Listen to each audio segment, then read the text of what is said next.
ஜோதிங்க. எங்கள் அக்கா வந்து பல்லடம் திருப்பூர்லேருந்து வந்திருக்காங்க. எனக்கு ஃபோன் பண்ணி சொன்னாங்க, இந்த மாதிரி காலபைரவன் கோயிலுக்கு போகலாம், சக்தி வாய்ந்த கோயில், எது நினச்சாலும் நடக்கும், நீ வா அப்படின்னு சொல்லி என்னை கூப்பிட்டாங்க. எந்த கோயிலுக்குள்ளேயும் உள்ள விட மாட்டாங்க. நானும் எங்கள் அக்கா எல்லாம் வந்தோம். வந்து பாலாபிஷேகம் பண்ணோம். எங்கள் கையாலேயே பாலாபிஷேகம் பண்ணி உள்ளே கருவறை வரைக்கும் கோயிலுக்குள்ளே எங்களை விட்டாங்க.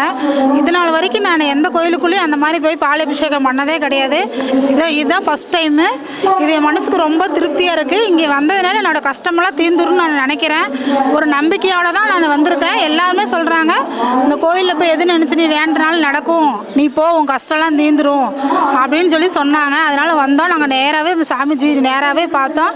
அவரை தொட்டு எங்களை ஆசீர்வாதம் பண்ணி எல்லாம் பண்ணார். நல்லபடியாக நல்லா சந்தோஷமாக இருக்குது. மனசுக்கு ரொம்ப திருப்தியாக இருக்குது. எவ்வளோ கஷ்டத்தோடு நான் வந்தனோ, ஆனால் போகிறப்ப மன நிம்மதியோடு போகிறேன். என் கஷ்டத்தெல்லாம் அந்த காலபைரவன் தீர்த்து வச்சிருவாருன்னு நம்பிக்கையோடு போகிறேன். நீங்களும் அதேமாரி பார்க்குறவங்க, அந்த மக்கள் பார்க்குறவங்க எல்லாருமே காலபைரவன் கோயிலுக்கு வந்துருங்க.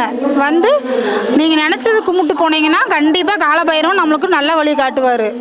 பக்தர்கள் தங்கள் குடும்ப உறுப்பினர்களின் பிறந்த நாள், திருமண நாள் விழா போன்ற சுப தினங்களில் பைரவ அபிஷேக அலங்காரத்திற்கு முன்பதிவு செய்து கொள்ளலாம். அன்றைய தினம் உங்கள் குடும்ப உறுப்பினர்களின் பெயர் மற்றும் நட்சத்திரங்களுக்கு சங்கல்பம் நடைபெற்று மகா பிரசாதம் வழங்கப்படும். வெளியூர் அன்பர்களுக்கு கொரியர் மூலம் அனுப்பி வைக்கப்படும். மேலும் விவரங்களுக்கு கீழே கொடுக்கப்பட்டுள்ள எண்ணில் தொடர்பு கொள்ளலாம்.